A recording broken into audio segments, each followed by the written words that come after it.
Assalamualaikum warahmatullahi wabarakatuh.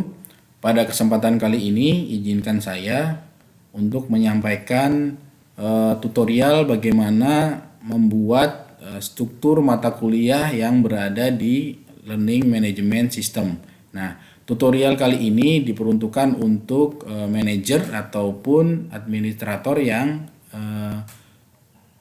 diberi tugas di learning management system ini ya. Nah, langkah pertamanya silakan login sebagai admin atau sebagai manajer.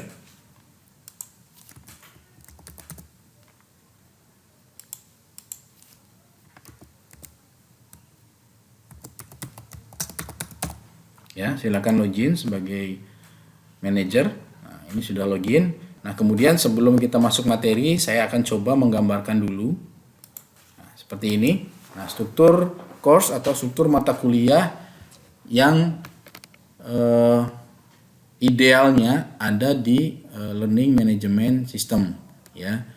Ini tujuannya untuk mempermudah bagi manajer ataupun administrator dalam mengontrol mana mata kuliah yang sedang aktif, mana mata kuliah yang sudah tidak aktif, mana dosen yang atau teacher yang aktif mengajar, mana yang tidak aktif mengajar.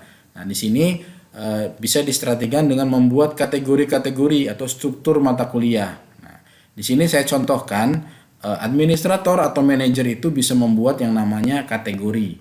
Nah, kategori itu sebuah identitas ya atau sebuah blok ya. Jadi sebuah region atau blok-blok untuk mengatur mata kuliah nantinya. Nah, boleh dibilang ini adalah kamar-kamar seperti itu. Nah, di sini di LMS ini disediakan manajer ataupun administrator bisa membuat kategori. Nah, di dalam kategori itu manajer ataupun administrator bisa membuat yang namanya subkategori. Nah, di dalam subkategori bisa lagi dibuat subkategori turunannya. Nah, contohnya seperti ini. Di sini ada kategori, kemudian subkategori, di dalam subkategori ada subkategori lagi. Nah, saya contohkan misalkan subkategori teratas yaitu parent kategori ya, itu kategori induknya itu fakultas. Kemudian manajer atau administrator buat lagi subkategori di dalam fakultas itu ada prodi atau jurusan. Nah, kemudian di dalam prodi atau jurusan dibuat lagi subkategori tahun akademik misalkan. Nah, ini seperti ini. Nah, kemudian ketika sudah dibuat seperti ini, kita baru menambahkan course di dalam kategori-kategorinya. Nah, tadi saya sudah bilang untuk apa? Supaya lebih mudah melakukan kontrol ya. Misalkan kita ingin mengetahui mata kuliah yang sedang aktif, berarti tahun akademiknya misalkan di tahun 2021-2022. Nah, kita tinggal klik saja di sini mata kuliah ditambahkan, kemudian user-usernya di-enroll di sini di mata kuliah yang ada di subkategori tahun akademik 2021-2022. Seperti itu gambarannya ya. Nah, kemudian coba kita praktekkan. Nah, bagaimana cara membuat kategorinya? Manajer atau administrator itu bisa membuat kategori di menu Site Administration ya, kemudian arahkan ke course, kemudian manage course and category ya. Kemudian tambahkan kategori di sini. Tambahkan kategori. Add kategori. Ya. Nah, contoh saya ingin membuat parent kategori. Misalkan di sini saya buat Fakultas Teknologi Industri. Nah, kemudian saya udah buat ya Fakultas Teknologi Industri. Nah, ini pastikan yang bertanda merah ini terpenuhi ya, terisi ya. Kalau yang biru tidak terisi tidak masalah. Ya, di sini keterangannya misalkan Fakultas Teknologi Industri. Nah, kemudian saya buat ya, create kategori. Saya sudah berhasil membuat satu kategori yang akan saya jadikan sebagai parent kategori. Nah, di sini sudah muncul ya.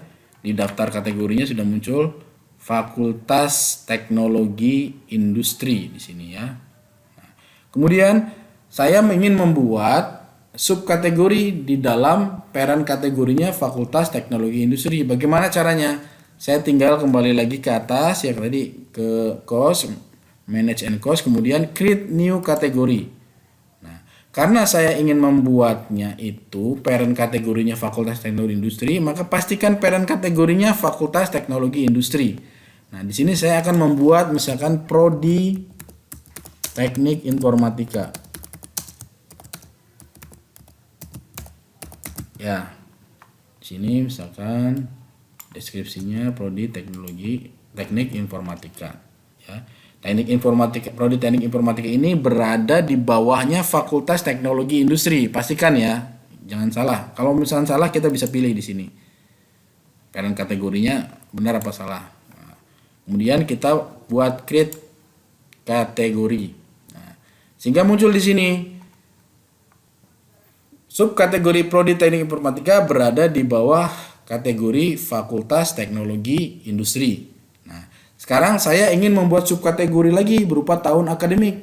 Ya, tahun akademik ya. Sebelum nanti di dalam tahun akademik itu saya akan upload mata kuliah atau kos-kosnya. Nah, saya ingin membuat subkategori berupa tahun akademik. Nah, saya tinggal kembali lagi tadi create new kategori. Nah, pastikan parent-nya tadi parent pertamanya itu Fakultas Teknologi Industri ya. Jadi kakeknya Fakultas Teknologi Industri, kemudian orang tuanya prodi Teknik Informatika. Nah, jadi gambarannya seperti itu. Jadi saya tahun akademik itu di bawah Fakultas Teknologi Industri dan di bawahnya Teknik Informatika. Pastikan ini udah benar ya. Kalau salah tinggal kita pilih lagi di sini ya. Kemudian saya ingin membuat tahun ajaran misalkan 2021-2022 genap ya. Ini deskripsinya misalkan ini, kemudian create new kategori. Nah, sama ya. Nah, kemudian sudah terbentuk. Nah, di sini ada subkategori 2001-2022 genap sudah kita buat, di bawahnya Teknik Informatika dan di bawahnya Fakultas Teknologi Industri.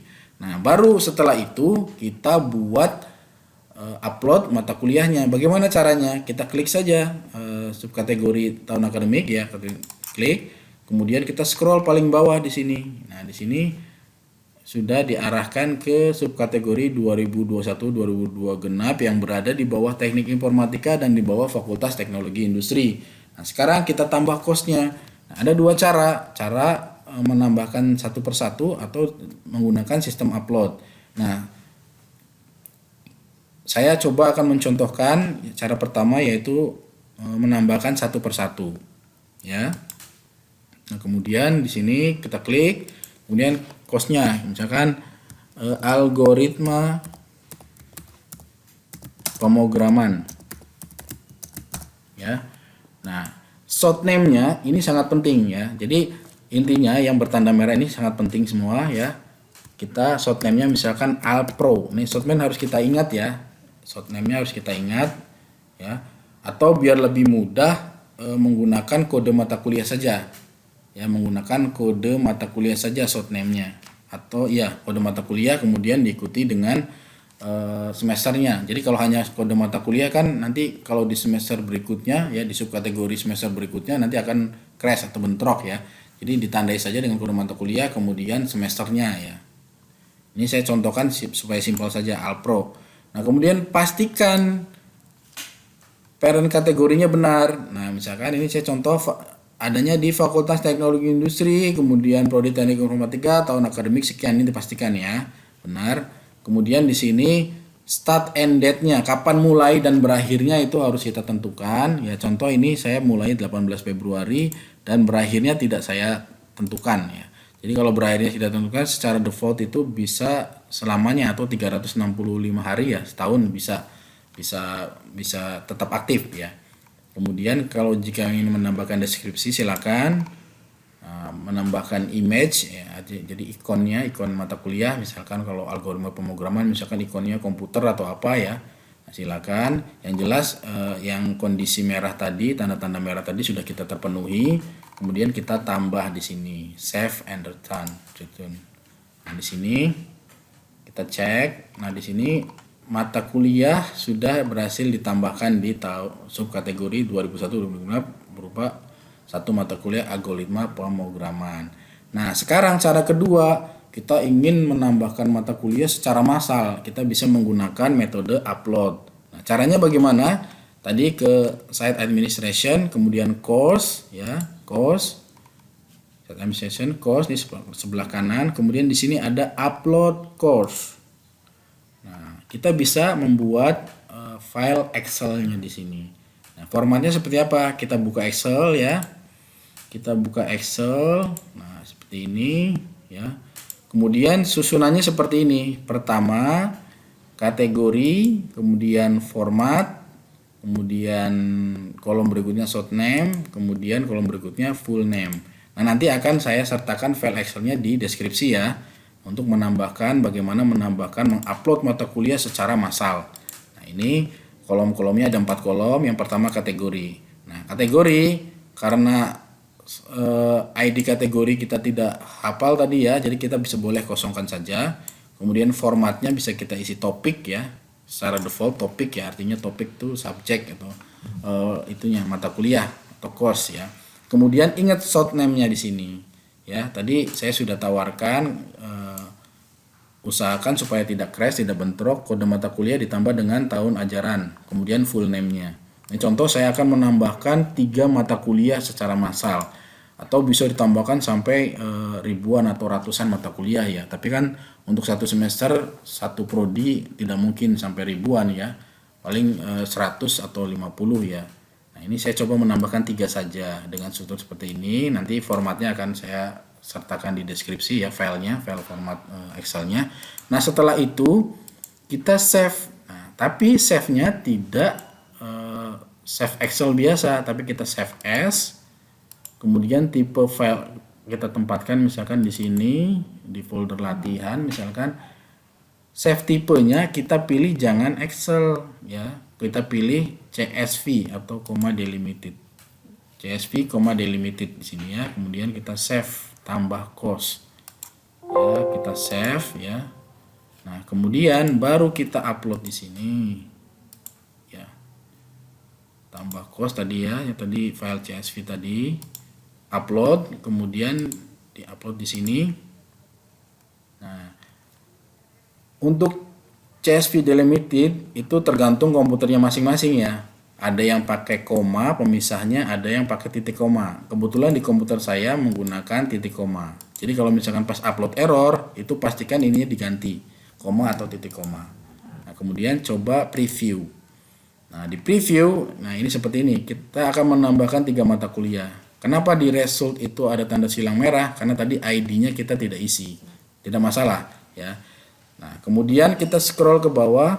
Nah, di sini pastikan parent kategorinya itu sesuai, ya. Contoh, ini kan tidak sesuai, ya. Saya sesuaikan parent kategorinya tadi strukturnya Fakultas Teknologi Industri, kemudian Teknik Informatika, Prodi Teknik Informatika, kemudian subkategorinya tahun ajaran 2021-2020 genap. Pastikan parent kategorinya benar. Nah, secara massal kemudian diatur start dan end-nya. Mulainya kapan, berakhirnya kapan, ya. Ini saya tidak enablekan yang berakhirnya supaya bisa aktif 1 tahun, ya, bahkan lebih, ya. Kemudian di sini saya preview lagi. Preview cek. Ini sudah, berarti karena tadi pertama ada tanda silang, kenapa? Karena ID kategorinya kita tidak isi, kita isinya secara manual, ya. Sekarang dia sudah tahu nih tempatnya, dia harus ada di mana, jadi makanya checklistnya jadi hijau. Nah, setelah itu kita upload di sini, kita upload course, ya, kita upload course. Nah, kemudian kita cek di sini di course, manage course and category. Kita cek di sini benar enggak mata kuliahnya sudah tambahkan di pertama di Fakultas Teknologi Industri, kemudian Prodi Teknik Informatika, kemudian tahun akademik 2021-2022 genap. Kita cek di sini. Nah, sudah tertambah tiga mata kuliah ya. Dengan tadi jangan lupa yang tanda merah-merahnya terpenuhi semua. Nah, seperti itu. Nah, begitulah cara menambah mata kuliah dan bagaimana menyusun hierarki dari kos itu supaya mudah dilakukan evaluasi, mudah dilakukan pengontrolan, mudah dilakukan pencarian data karena datanya sudah terstruktur. Nah, bayangkan kalau misalkan dalam sebuah perguruan tinggi LMS-nya itu tidak dibuat hierarki seperti itu, semua manajer, semua administrator membuat kosnya masing-masing. Maka di situ kita akan sulit mencari mana kos yang sedang berjalan, mana kos yang yang sudah tidak aktif. Nah, dengan adanya hierarki ini kita akan mempermudah untuk melakukan pencarian seperti itu.